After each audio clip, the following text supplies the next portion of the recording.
دم باش بارزان با آوای که زندی دناوا استودیوین کردستان 24 دا جهولیر ام دگل هوانه ازم بختیار عبدالعزیزی پرسا هری گرم یا کو ایرو عراق لسر داغ و به تمام دیان باشور کردستان عراق بناوراست و جیریا خو داگیر کرین پرسا دانینا بوجا سال 2016 یا عراق به صدم کو بوجا 2016 یا باشور کردستان جیویل سرور دانین بوجا 2016 یا عراق بنیزی 88 میلیارد دلاران هاتیه خملاندن آنها گشتیه بردست پارلمان عراق پروژه بودجه حتی کدوب یاسا دوی پارلمان داوی دنگدانی لسر بکه کرد آنین دوی بودجه دا بنیزی 23 میلیارد دلار امریکی دین خملاندن که او یک به صدمه که مزن یا مایا پوچبونا عراق ده زانین یا نزیبونا عراق به مایا پوچ کرنه لباشور کردستان نه پارلمان نه انجمن وزیران نه هیچ آلیه که پیونددار آنها بگوتن شارزا و بسپوران مجیلی دانانا بودجه سال 2016 نینن بودجه سال 2014 نهاد دانین بودجه سال 2015 جی به همان آواد دیو بودجه سال 2014 دا درباز بو بیکو به دانین بیکو به پسند کرن پیشبینی ده کرن که او ایکم سال به حکومت ناوندی یا عراق در پارلمان خود بکاری با که بودجه که دو وقت خواه یاسایی دا یا نیزی وقت خواه یاسایی پسند بکه و بکه یاسا لکورت آنین دو بودجه داوی گلک یا مزم به بهیراتی عمل سر بودجه عراق یا 2016 با آخوان به مهوانداریا دکتر احمد صفار مامستای زانکوی لناوند استودیوین ما لهولیر احمد حاجی رشید بریاردر لجنه دارایی لپارلمنتو عراق با آوائی که زندی الاستودیوین سلیمانی و دگلمه با یاروانت امینیان امیندان لجنه دارایی و سامان سروشتی لپارلمان کردستان لأوفیسا دوهو که در ریاستاف و کادرین من اوفیسا دوهو که داوید گلمه دا با آوائی که زندی دکتر احمد صفار ایکم پرسا که ام دخوازن و که حوالاتین باشور کردستان و که تمام حوالاتین عراق او بزانبن بو یعنی آوای که زانستیانه بودجه چه دشته یعنی اگر هین کسی شارزاین یعنی آبوری پیناسه که بدن بودجه هینه چه بیجن؟ بله بناو خود مازن بودجه کاری که سیاسیه جواکیه آبوریه داراییه اپریا وی که پلانه که همه جور جیانا ولاتی که خلکوی ولاتی تیتا دست نشان کرن بو دمکی بیت یعنی بو سالکی بیت بجن سنه مالیه معنای بودجه نبس کاری که داراییه پلانه که پریاوی پلانه چه سامانو و امکانیاتو او تشتیوی ولاتی هی اخته بن شیانت حکمتی که کار بیند بو دابین کرنا پیداویستت خلکوی ولاتی و پیناساوی وکوب عربیت بجنه تقدیر و اجازه معنای او جماره داتا بیانات بودجه داتنا خار همی ببوریت پیشبینین توقعات چونکه بو دمکی بیت بو مستقبلیه و او جماره نابنه وکود بجن کاری که ملزم اگر رضامندیه جهت تایبتمند او جی سلطات تشریعیه پارلمان کو مصادقه السر بکد او پروژه اجداف حکومت درد کبه چونکه حکومت او یا تایبتمند کو المفروض زاند که کیشت خلکی چنه وی ولاتی و امکانات وی ولاتی چنه دی چواب کار ایند بو دابین کرنا جیانه کی باش بو وی خلکی اوی پروژه چید که تو تنیرته پارلمانی پارلمان وكو دسهلاتا ابتني هي بو مصادقه او تقريبا ما دو هيبا دمي هيكو اوي بروجي بخوينت و بزان الكاجري چندت مصلحتها وي خلكي دا اگر مصادقه سر کرده بتا ياسايا كي ملزم بو حكمتك و كاري سر بكت اش ايكي ايك يا صالابت اوكي يعني بنماین سرکی بودجه دو هجمارن پیش بینی کردن بو سالانی اگر بکرتی بجین دهات و خرجیات بله یعنی تمام آینده آبوری ولات السرویه که تدان اما آنها عمل العراق دبینن که هرما کردستان جی باشور کردستان بشه که آلیه دانینا بودجهش برکو سر بخواه که آبوریا تمام نینه یعنی آنها عمل العراق دبینن بودجه که استاندارد یا درست ده دانین؟ حقیقت یاشمه و پشتی 2003 حتانو که جی او بودجت هاتینا پسند کرنی العراق بودجت ند پرجواندیا خلک عراق دابین و اف بودجه وکمن گوتی وک پلانک آبورا عراق بره و مترسیه کی زیده خراب و آبورا عراق کره آبورا کی برخور مستهلک پیشبستن سر یک دهات بکد اوجی دهات پترول اکو نوکه پترش 95 صده او تمویلا و بودجه کد و حقیقت اوه مترسیه چونکه دهات اکبتنه او دهات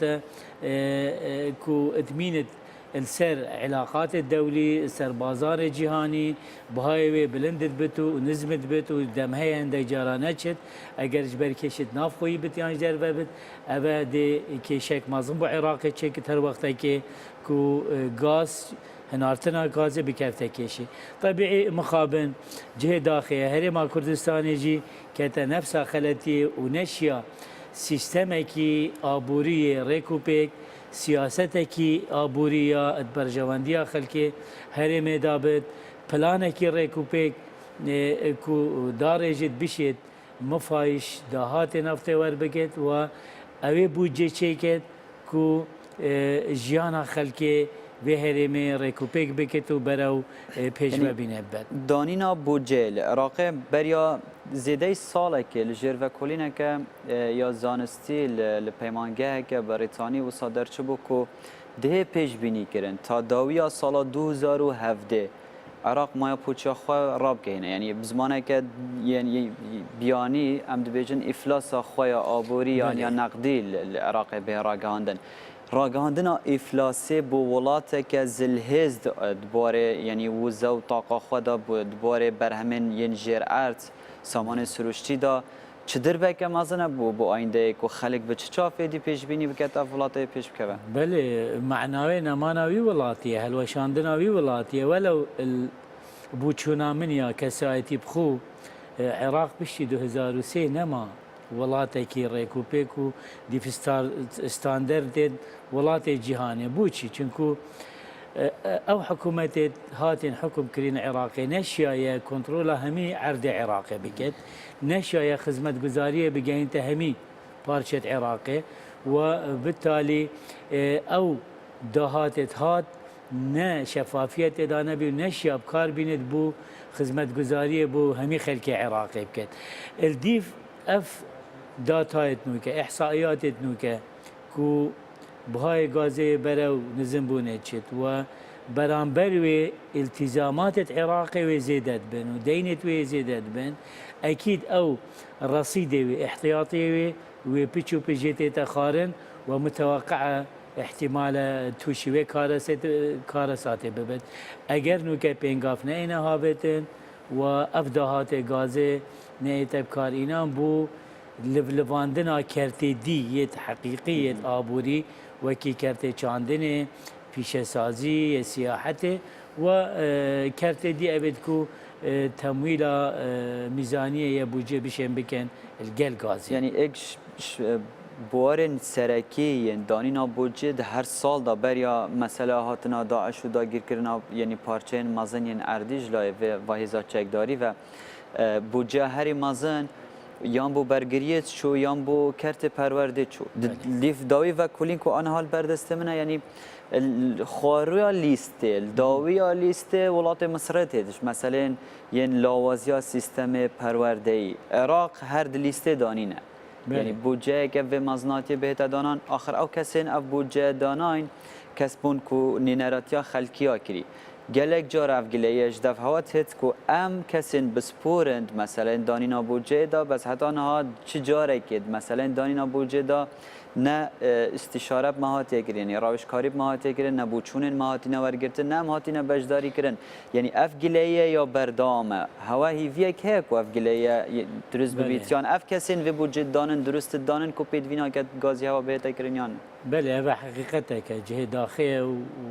همی بسپورت بوار آبوری و دارایی اوه گازن دید که چونکو امید بینین دارشتنا بوجه أو أولويات أويد كو داهات السر تيتا دابش كرني وكي نفقات وكي خرجية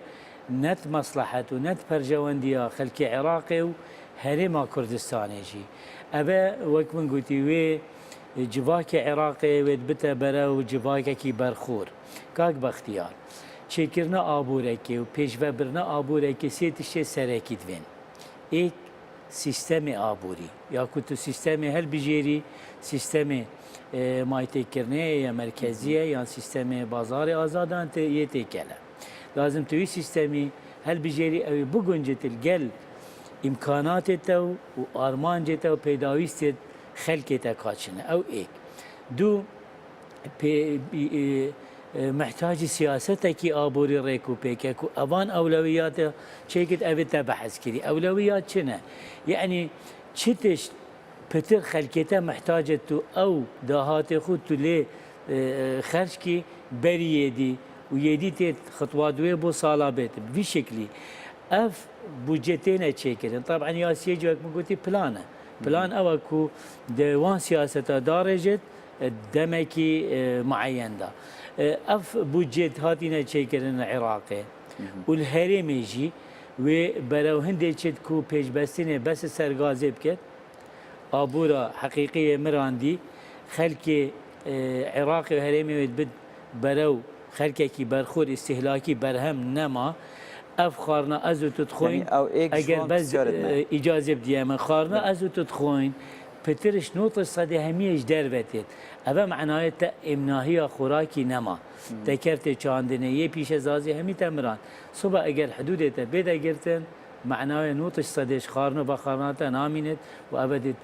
توجي كارسات يعني اكشواب سيارت ما ين سرکی کو هم دخوازن بر سیویل سر بدن گلک جارن حوالاتین ين باشور كردستاني ناوراز جيريا عراقي يعني ين ولات عراقي بگشتي گليل سروي كت كان كو سیستم دانینا بودجه لسر یک تور یک بوار بو دروست کردن داهاتی بو نمونه اوکی چه هین شارزاین بسپورید بیشن آبوره که رایعی گلک یا خلطه آنها هم دی پیش بینی کن لعراق نفت نهاته هنارتن لوی دم همه چی بکن یعنی همش برسا بمرن هر سیستر یعنی سکتره که آبوری برا واسطه جیان برا واسطه تاني ما نفط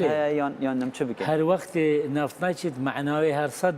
بودتید پیشتینه ده بوده مینه نوتو پیش ناین اوه تجربه امارات دبي نوكا امارات عربي ويدا يعني صالت حفتيه بوجا امارات تقريبا غازين وطو حفن وطو هاش صالت تمويلت كل وكا عراقي ونوكا وبتر اوان شعور بمترسيه كير بود غاز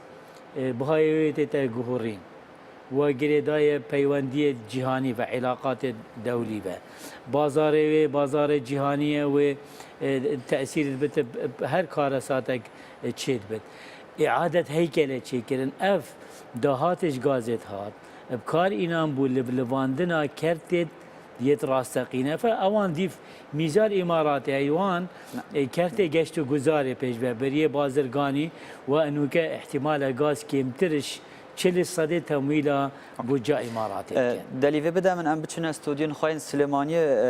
احمد حاجي رشيد برياردار لجنه الدارایی لپارلمانتو عراقي برز احمد پروژه یاسا دانانا بوجه عراق یا سال 2016 یعنی برب کیفت چه دیگه کیفم آنها پیش بینی چه بکن لعراقش بوی مثلا یاسا کردن پروژه بوجه 2016 بناوی خوای بخشنده مهربان سپاس بو برستان بخیراتنی برز دکتر احمد کم خوازیارم بتوانین تشکیک بخینه سر پروژه یاسای بوجه 2016 عراق لروی سیستمی بازاری آزادی هەڵبژاردووە لەناو دەستورەوە ئاماژەی پێکراوە بەڵام کێشەیەک لەوەیە لە ڕووی سیستەمی بازاری ئازادەوە بەڵام هاتووە لە سیاسەی مالیە کە بوجە یاسای بوجە بەشێکە لە سیاسەی مالی تا ئێسش بوجەکەی بە نظامێکی کۆن و لەسەر ئەساسی موازنەی تەقدیری ئامادەیەکە و مسادقەیەکە چونکە هەندێک وڵات لە ئێستادا لە ساڵەکانی هەفتاوە ئەمەیان بەجێهێشتووە بەرەو موازنەی ئەدا ئەڕۆن یا بەرەو موازنەی بەرامیجە ڕۆن یاخود وڵاتێکی وەکو دووبەی بەرە موازنەی سفری ڕۆیشتووە بوونی سیستەمی بوجە لە حاڵەتی ئێستادا بە سیستەمێکی کۆن کە موازنەی تەقدیریە وەک وایە مقدمەیەکی هەڵەدا ڕێژین نەتیجەی هەڵەدا بەدەستەوە هەمیشە موازناتی تەقدیری بەم ئیشکالیەتە ڕۆیشتون و ئەم دەرەنجامە خراپانەیان داوەتەوە ئەگەر ڕێمە سەرەوەی ئێمە قانونێکمان هەیە لە عێراق پێوترێ قانونی ئیدارەی مالی و دەینی عام ئەم قانون لە ساڵ 2004 لە سەردەمی پۆل برێمەرە ئیعادە با بڵێن دەرکراوە یا دەرچوێنراوە بە حکمەوەی پۆل برێمەر سوڵتەی قانونی هەبووە لەم یاسایە باز لەوە کە ڕێکارەکانی پرۆژە یاسای بوجە بە چوار قۆناغ دەست پێکا دوو قۆناغیان حکوومەت بەرپرسە لێ و دوو قۆناغشیان پەرلەمان بەرپرسە لێ قۆناغی یەکەمیان لە ناوەڕاستی مانگی 5 دەست پێکا بە استراتیجێتی موازنە دەست پێکا پاشان لە مانگی 7 تەخمیناتی وحداتی اقتصادی یا وحداتی محاسبەی دەست پێکا لە مانگی 8 ئاگەڕێتەوە بە وەزارەتی دارایی لە مانگی 9 لە ئەنجومەنی وەزیران ئەم پرۆژە یاسایە بە حزوری تەواوی وەزارەتەکان بۆ ئەوەی هەر یەک لە وەزارەتانە کەم و کوڕی وەزارەتەکان بزانن یا ئەو پشکەی کە دیاریەکرێ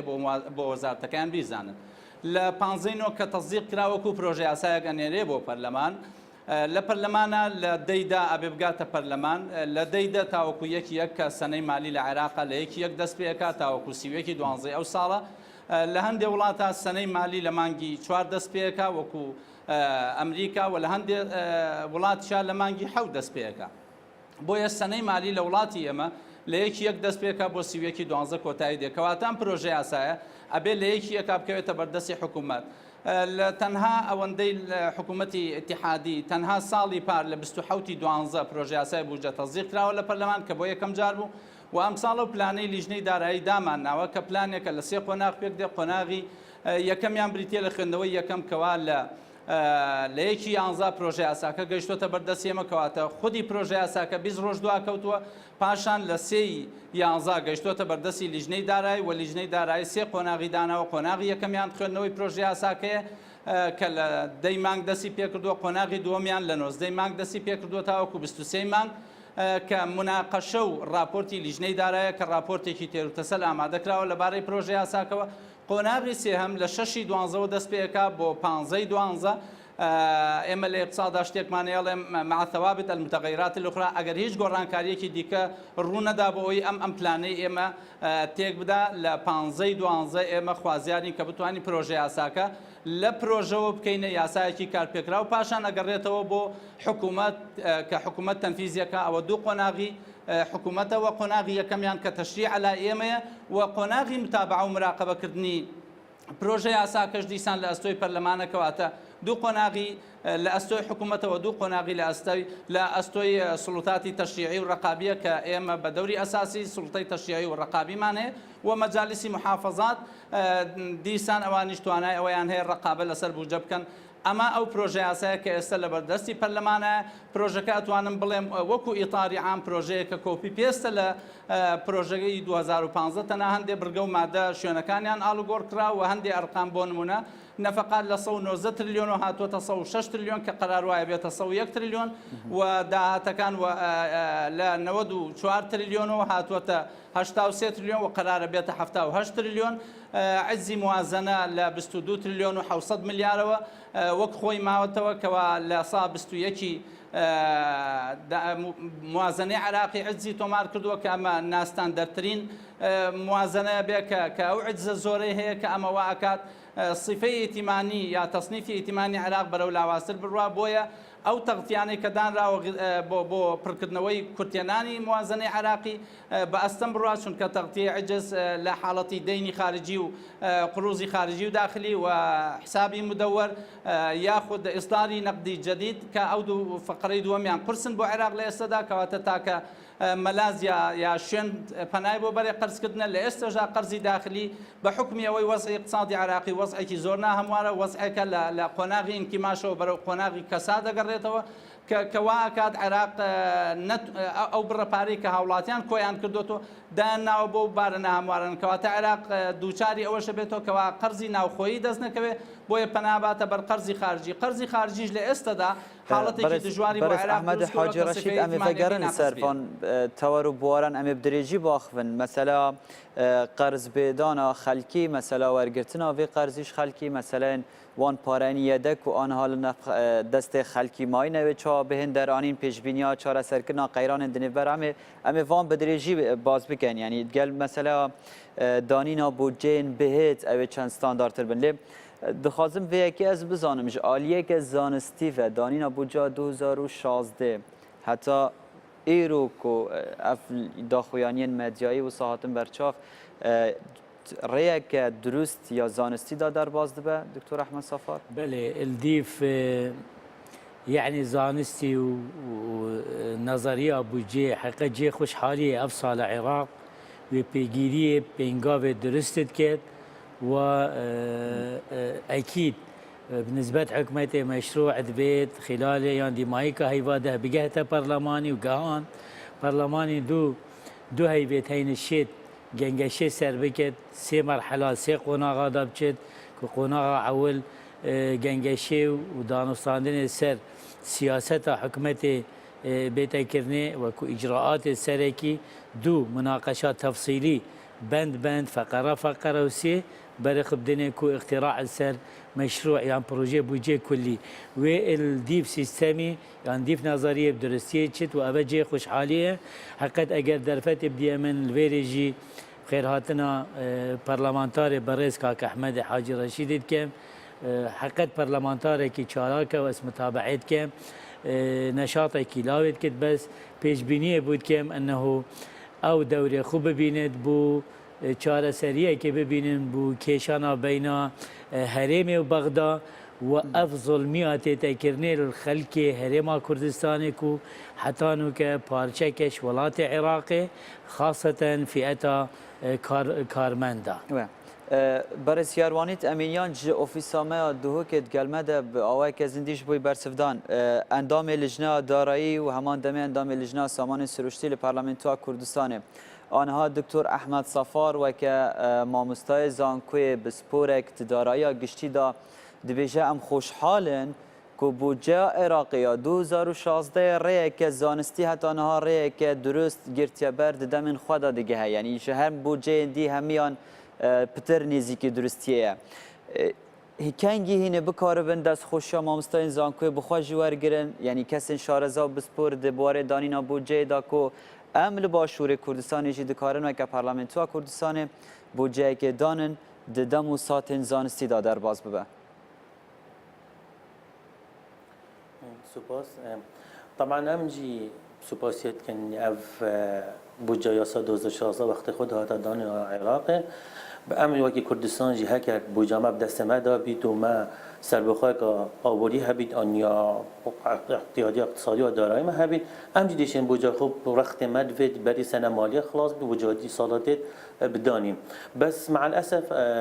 او بودجه ما ند دست ما دا حتی بودجه عراقی ند بسند کرن ام نشن چه بودجه بدانین و ام نشن خطوت بو نزدیکترین یعنی بو پیش ببدانین چه کج برچه ام نظر حتی نوکه میزانی ما چنده کاده بو پیشمرگی چند بن کاده بو نفقات حاکمه چند بن اعتیادی چند بن میزانی ما تشغیلی یا جاری چند بن آن استثماری ما چند بن حتی نوکه ام نظر لورم نشن چه بنگا و پاوین بو بودجه و جاره که دست خوشیل همین ما مستعزان کود که نکادیم بالعکس ام هر حس کن او هاری کار آمد کن دادانانه بوجه دا و الگل وزارت مالیه و الوقت تا پرلمانی جد مناقشه لجانا داجه بالعکس ام دست خوشیل واد کن و درگه وکینی و امشین جدا خوازه هر ما مستعجب کن بشید بد و جاره که دی سپاسه واد احمد حاجی رشید استودیا یعنی یا سلیمانی امویه که بپرسن مثلا دانینا بودجه سال 2016 نزی 20 جسادش بوی برگری هاتیه ترخان کردن یعنی هندکارن سوزه که به خلکی بدن دریا پارلمانی دا که ام دنگل سر بودجه که بدن ام گجبینن که بودجه ای سال اگر 20 جسادش کرت برگری هات ترخان کردن ام جمع ترسین شار کردن و داگیر کردن چک دارن داعش و مثلا عراق رزگار بکن یعنی خلق پیش بینی دیگه که اول داوی سال بودجه که وصل زباله بکرت برگری به داوین کردن بە دڵنیاییەوە ئێمە هەندێک ناومان لە بوجەکە ناوە کە پێڵێن بوجەی واقع الحال چونکە لە ڕاستی وەکو جەنابی دکتۆر فەرمووی ئەو سێکتەرەکانی بە تەوازن مراعات نەکردووە و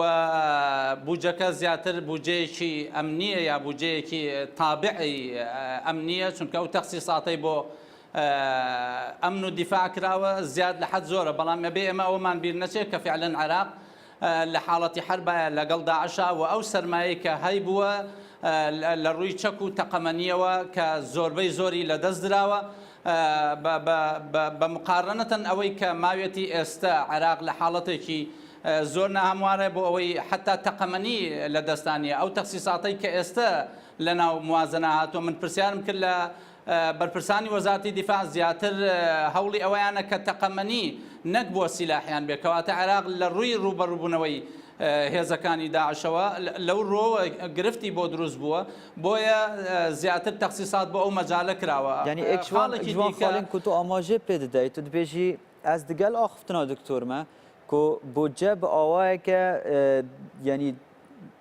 یەکسان دابەش نەبووە لەسەر هەمی بواران ئەگەر بودجە بە دادپەروەرانە دابەش نەببە هینە چاوە بودجە عێراقی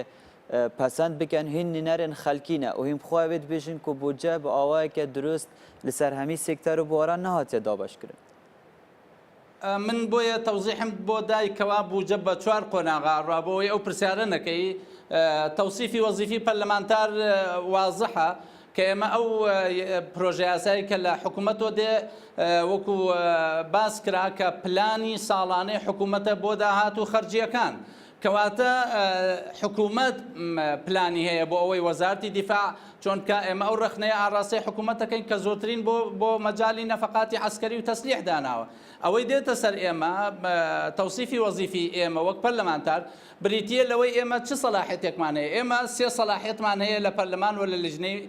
دارایی سەلاحیەتی یەکەممان بریتیە لەوەی کەوە ئێمە ئەتوانین تەخفیزی نەفەقات بکەین واتە خەرجیەکان کەم بکەینەوە و ساڵی پاربوجەی وەزارەتی دیفاع کە 15 تریلیۆن دینار بوو 7 تریلیۆن تا 10 تریلیۆنیمان کەم کردەوە حوتیمان بە یەکجاری لابر و 3 تریلیۆنیشیمان لە مناقەلا کرد کەواتە من تەنها ئەوەم بۆ هەیە کە بتوانم تەخفیزاتی نەفەقات بکەم خاصیەتی دووەم یا ئەرکی دووەمی من ئەوەیە کە بریتیە لە مناقەلە لە نێوان بابێک بۆ بابێکی ترا بکەم کە ئەوەش ممارەسەمان کردووە خاڵی سێهەم کە لە کارەکانی ئێمە بریتیە لە زیادکردنی نەفەقاتی وەزارەتی ئەنجومەنی وەزیران کە بە موافقەتی خۆیان بێ کەواتە سەلاحیەتی پەرلەمانیە 1 دینار زیاد بکە بۆ هیچ سێکتەرێک ئەگەر حکوومەت ڕەزامەندی لەسەر نەبێ کەواتە ئێمە لە بەرامبەر بوجەیەکی واقع حاڵان کە ئەوە پلانی حکوومەت و حکوومەت وەزع و حاڵەتی خۆی بۆ بوجە لە وڵاتی ئێمە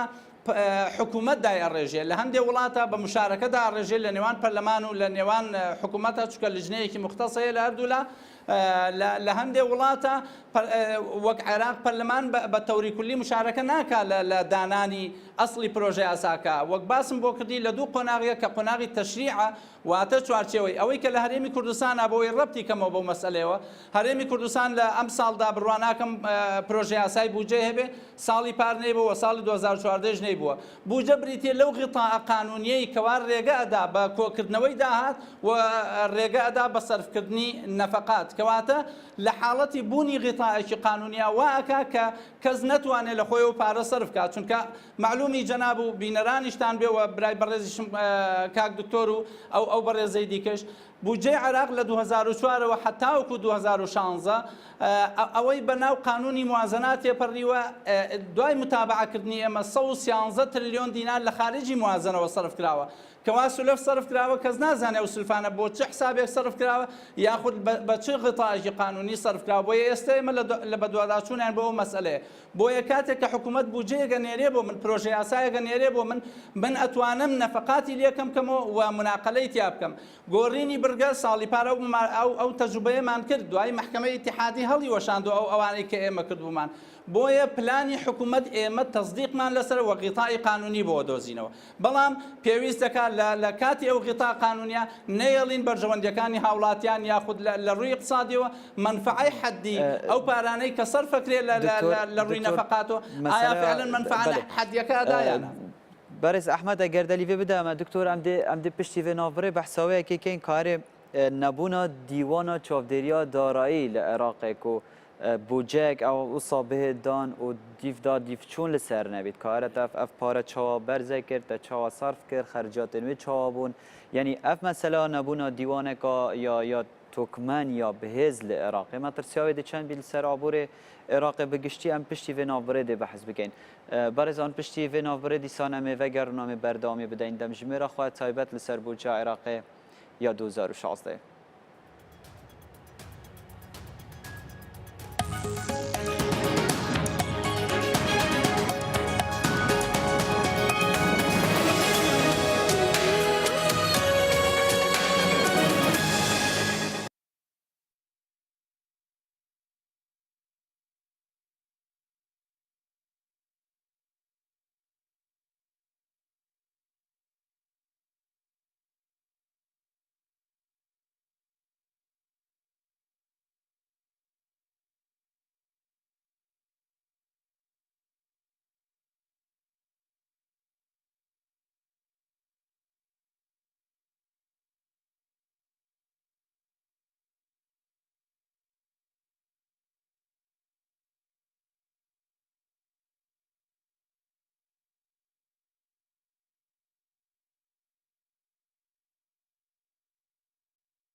بینران دیسان دنباش دکتر نبونا دیوانا چاودری یا دارایی یا گشتی لعراق به آوه که اکتیف لباشور کردستان به تایبت و چما ترسیه لسر آینده دانینا بوجه بوار آوری بگشتی لعراق درست بکد؟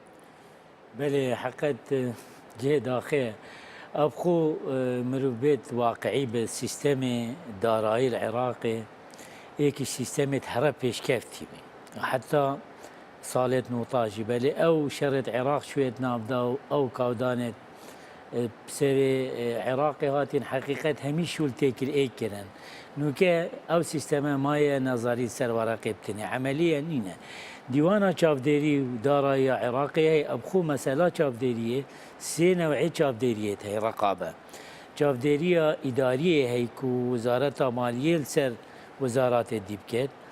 دو چافديريه پارلمانیه هی کو کار پارلمانیه چون کو پارلمان نبس بودجه پسندت که تو در اخت کار مهمتر اوه متابعه و چافدریه بکت و تالیه مطالبه حکمت بکت بحسابات ختامی که او بودجه چند جهات بجه اینان چند تنفیذ کرن چه جهما چه حکمت مطلوبه اوه نایت کرنه و بلی هند اگر ام بین بحث کردستان بکین كارثات يعني اشلاء آبوری و دارایی به از نشم حقیقت نو که بخوین من هرما کردستان و احتمال کاک یراند وک پارلمانتارک بدکار دارایی دا شد که پارلمان کردستان احتمال الگلمن بد به بابته ام نشم بخوین چی سیستم آبوری کردستان نو که تجربه کرنه چه سیاستا دارای آبوریه من شایم بخونین يعني بس الكردستان يعني الهمي عراق العراقي هي نظريا انه مثلا بوجا ود مرحله قانوني دا تشد بوجا عراقي بس وقت تبي نافاروكا بوجي چند بو تشغيليه وچند بو وبرهنانيه استثماريه وتوزيعاوي سر كرتاب سر وزارتها كارساتا نت برجوانديا خلق عراقي دا ونبو هندي تشدكو اوه آبورا کتی و قیرانه و کشه چاره سریه ببین تو پیش و ببد حتی حد که عراق احتمالا هرم چیترش بلکو چنکو یا هرم کردستان چندین کشه توش بیش بلی کشه نافخوی و نبونا ایک دنگ سیاسی چنکو مقابل مؤسسات دمید ریوبری الهرم کردستان اگر پارلمان اگر وزارت کار اداری و یه تشریعی و رقابی ناکنن دی کار حزبی کنه و ایک یا دوی اف کشت هرم الگل بغدا و الگل تیرورستان داعش بسرداتی حقیقت يعني حالتك طبيعية أم نشين مطالبة بكي نش حكمتي نش غيري يكون وكيف بس از دخواستم آختناتا إجازة بس از بيجن بو بري آراسته کم بو یاروانیت اندام یعنی پارلمنتوا کردستان یاروانیت دکتر دبیجیت حتی آنها پارلمنتوا کردستان نکاریه با آوای که اداری یا چافدری درست بکار خراب ندگل باشور کردستان و که حکومت ندگل حکومت ناوندی بوچی حتی آنها این کار خراب با آوای که درست و زانستی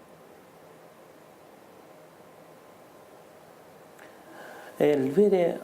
قصد الدكتور الفيري كميزاني دانانا ميزاني آن كمتابعة دوائر وك إداريا وكي قلت رقابان برلماني از بجارة دويد بجم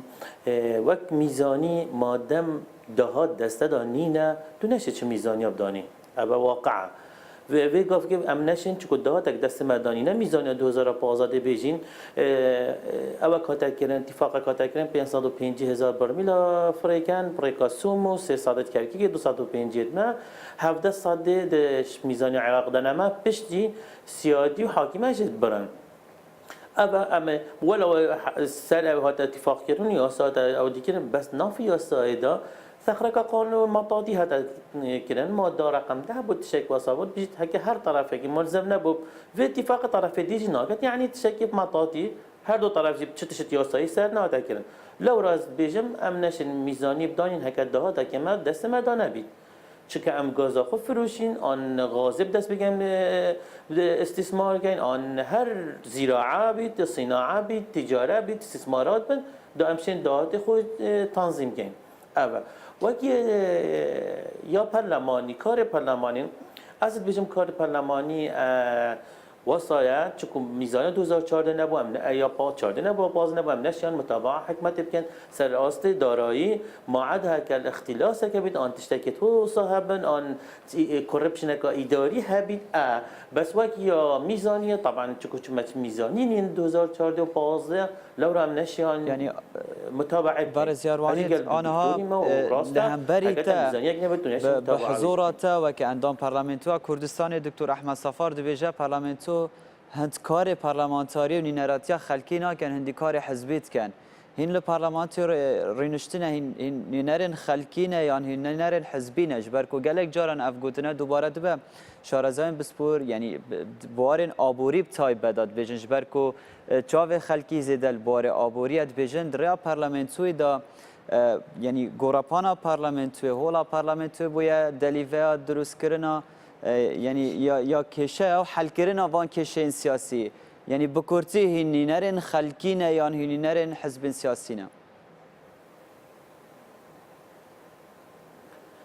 طبعا راست الهم الدنيا وقت برلمان تشكيل كنا سر اساس حزبات تشكيل قائمات تشكيل قائمه مستقله احزاب انا النظام ما كردستان بجنيد كوتانا تشكيل كنا از الجلمه تمثيلات احزابها كانت چه القرارات سياديه حاسم بس يت اقتصادي ومعيشتها خلقي لا بالعكس تمثيلات خلقي تذكرن تمثيلات شرعي تذكرن يا قاعده تذكرن بس افت سيادي ان افت قرارات حاسم ان يت امن القومي ان امن الاقتصاد القومي لا او تمثيلات هر سياسه او حزب تذكرن او حزب برنامج خود دانای فتره انتخابات ده برأي من بس يا ديترنا يا أرزاق يا أودي معيشة البشري عن قاعدة عن جماهير لا لازم تمثيل خلقی بتکرین و یهات یکرین جن تمثیل خلقی هات یکرین برلمان کردستان دا ومن نديت يعني بغض النظر عن موقف منه كقولتي تشتكي بالعكس ما اف حزب جهر خالكن واف خالك جهر او حزب يعني وقت بو حزبش يعني بو خالكي كد بو خالكيش كد هر بو حزب تكرن جبوی که هم بکار بردامیه که باشتر بدنی دکتر بزام تا بسیار کاوشی رو طبعا خیر هات ناتل که مدوید از بزانم بسیار خو آراسته من بکی از بگینم بله يعني بسیار من اوا حكومت ناتشي بد هر سنتكش مال العام صرف كت الا برزمانديا سلطان مختص او جي برلمان واتا تفيد بوجه در كبت برزمانديا برلماني مصادقه سر بكت ببتا قانون ياسا حكومت تنفيذ كت ابا 2 ساله ما بوجنينا الهريمه كردستاني وصرفيات بردوامن ابا چیه مبرر قانونی چی درگه قانونیه ردت حکمت صرفه بکت ایک دو چند متابعه هاتیه کرنی اف بودجت برینو که الهرم کردستان حسابات ختامی درکتینه و چند جهاتیه تنفیذ کرنی چند جینه تایبت بودجه و برهنانه یا استثماری يعني كورتي يروانيت 2 سال بورين ببوجه خرجيات بردوام بون اف خرجيات بر بكيفه چون هنچن سر آگهن یانجین هر تمامیل سر آگهنینن یعنی کورتیش بر کورتی آدمی طبعا خرجي طبعا امركش مجزره در كاتيا چكو ميزاني هذا پسند میزانی نبو کردستان 2014 و 2015 امركش مجزره یا در كاتن کارکرنا يعني صلاح کارکرنا و بابتی میز خرج کردن نمیزانی خرج کردن اوی باره او دهات او تدا بو کردستانه نوک میزانی او دهات تدا بو کردستانه چون مرچه میزانی نینم بس وقت ختامی بالعکس ختامی 2012 و یا 13 دفعه پارلمانی بوم یا 14 دیماهی که توانا ما نزانی يعني وكي عراق هذا كرن چكو هشيار زبالتن هذا برلمان دا خاند و چو مدوى ام مصر بي نبس وزير ماليه هاد با خاند با ختامي بالعكس هاد با كچ صرفيات لجنه دا طبعا هاد سوباسي و وزير دارایی هاد و مناقشه سر هات کردن یا 2014 چه صرفیات هات نکردن چه هات نکردن سر چه اساسات نکردن بالعكس دلك برفرح وتشكل رسمي هاتكرم احمد حاج رشید لپارلمنتو عراق خرجيات كم كرنجي خرجيات كم كرن بله یارانی کورتی آدمی اگر دلیو بده من هم بچنه اوفیسا سلیمانی احمد حاج رشید لپارلمنتو عراق هینی نری گل کردن لناوای پارلمنتو یعنی سردم سروک وزیر عراق برینها نوری المالکی زیده 150 میلیارد دلار عراقی هاتبون برزه کرن یعنی هیچ بهرک بو باشور کردستان جی بگوتنین شارزا بسپورن آبوری نه هاتبو هنارتن یعنی اف پاره کیو چو و دیفچونا وی بابتی کریه یا نه یک دو جبوی که از بخوازم ورسیویج خلکی راب گینم هاولکا بردوام ده دان کو بوجه یا کردستان یا باشور کردستان یا هرما کردستان بتایبتر کده به هفته جساده به راکرن لناف بوجه عراقی هینه وی که قبول کن هندکارن چه بکن جبوی که کوافه که رو نداد یعنی برسوا هر دو پرسیارن اگر بکرتی با سەبارەت بە ئەمەوێ پێشەوەی جوابی و پرسیارە بدەمەوە جوابی ئەوە بدەمەوە کەوا هاوڕام لەگەڵ دکتۆر ئەحمەد کە گەورەترین مخالفەی حکوومەتی هەرێمی کوردستان ئەوەیە تا ئێستا موازنەی نییە چونکە موازنە ئیجازەی ئیرادات کۆکردنەوەیە و ئیجازەی سەرفکردنی نەفەقاتە ئێمە قانونێکمان هەیە لە عێراقا و ئەو قانونە لە هەرێمی کوردستانە ئیشی پێکرێ لا يمكن الصرف من خزانة الدولة إلا بموجب تخصيص أما نصيك كحكومتي هرميش بيو ملزمة وعراقيش بيو ملزمة كواتا أجر تخصيص نبي هيش كزناتواني هيش باري صرف كا هل همان قانونا باسكا أقل حالتي كان نتوان رابو جلكاتي خويا إقرار كري تا أو كاتي إقرار كري موازنة 12 هي كأبيك لسر دوانزل لحكومتي هرمي كردستانا نقعيش بودو برقينا كان لحكومتي هرمي كردستان ايش بمزاجي كرا ولا روي صرفيات ولا روي نفقات سبارت بحساباتي ختامي لهرمي كردستان كاتك تقديم كراوه ئەو حساباتە ختامی لە هەرێمی کوردستان تەقدیم کراوە حساباتێکی ختامی ناقانونیە بە حکمی ئەوەی حساباتی ختامی کاتێک ئەبێتە قانونی و کاری پێکرێنێرێ بۆ پەرلەمان کە لە مانگی چوارا بێ بگاتە پەرلەمان واتە بودجەی ساڵی پێش و مەشروعەکە مانگی چواری داهاتوو ئەگاتە پەرلەمان ئەم پرۆژەی یاسایە لەلایەن دیوانی ڕقابەی مالی هەرێمی کوردستانەوە ئیقرار نەکراوە واتە مۆری لێ نەدراوە متابعەی بڕگەکانی نەکراوە بۆیە هەم حساباتی ختامیەکان قانونی نین و هەم گەورەترین مخالفە کراوە بەرامبەر بە هەرێمی کوردستان بەرامبەر بە خەڵکی هەرێمی کوردستان کە بودجەی بۆ دانراوە و غیتاءێکی قانونیان بۆ دانەناوە بۆ داهاتانەی چێ سەلاحێتی داوەتە حکوومەتی هەرێمی کوردستان کە نەوتی هەرێمی کوردستان بفرۆشێ بە بێگەڕانەوە بۆ پەرلەمان ئاراستین شارەزا بسپۆرێ ئابووری بکەین لە ناوەندا ستۆدیۆ لێ دخوازم ینی بەرسڤا پرسیارا من یا دوێ ئەگەر gelek bi Kurtî dêj ber ku hîç demek me li ber dest nemaye hê nûnerên xelkê Kurdistanê li parlamentoya Iraqê yanî li Bexdayê hîn parlamentariye dikin hîn dikarin mafên xelkî biparêzin ya ne gelek bi Kurtî آخر خۆ هاوڵاتی هەرێمی کوردستانیشم وەکو هاوڵاتی مافی ئەوم هەیە دیفاع لە مافی هاوڵاتی بوونی خۆشم بکەم لە هەرێمی کوردستان سەبارەت بەوەی کەوە باست کرد لە بودجەی عێراق بودجەی عێراق دکتۆر ئەحمەد سەفار بەرسڤا ئەحمەدی حاجی ڕەشید gelek bi Kurtî bes ya diyar bû yanî gelek Kurt em dikarin bûceyeke serbixwe rêabûreke serbixwe parastina bermîlê patrolî ji başûrê Kurdistanê serbixwe dabinîn yan ne يعني gelek بكورتي الديفي إدارانوكه وأف وضعي جندلية ونشفافيته وكودان مؤسسة إداري نوكه نعم نعم برز دكتور أحمد صفار بسپور دارایی یا گشتی مامستای زانکوی جستودیا سلیمانی احمد حاجی رشید بریاردر لجنه دارایی پارلمانتو عراق لأوفیسا دو که یاروانت امینیان امیداره یعنی اندام لجنه دارایی همان دم دا اندام لجنه سامان سروشتی پارلمانتو کردستان گلک سپاس بوها که این باوای که زندید گلمه دا بجدار بون برزان